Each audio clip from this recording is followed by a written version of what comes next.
Junior NTR நடிக்கும் புதிய படத்துல தமிழர்களின் கடவுளான முருகனை ஸ்கந்தனான வட இந்தியாவில் வழிபடுவதாக காட்டியிருப்பதுதான் சர்ச்சையாகி இருக்கு. உண்மையில் சொல்லப்போனால் முருகன் யாருக்கு சொந்தமானவர்?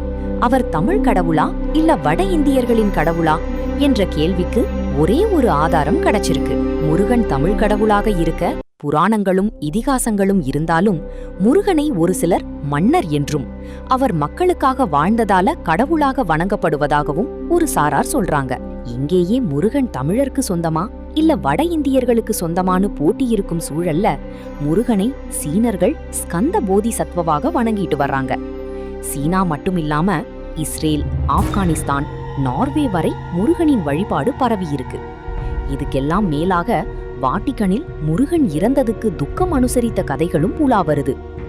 இப்படி உலகம் முழுவதும் முருகனை ஒரு சிலர் தங்களோட கடவுளா உரிமை கொண்டாடினாலும் உலகத்தில் உள்ள எல்லாரையும் விட முருகன் சுத்த தமிழ் மரபை சேர்ந்தவர் என்பதற்கும் அவர் தமிழ்நாட்டில்தான் இருந்தார் என்பதற்கும் ஆதாரமாக ஒரு வீல் கிடைச்சிருக்கு.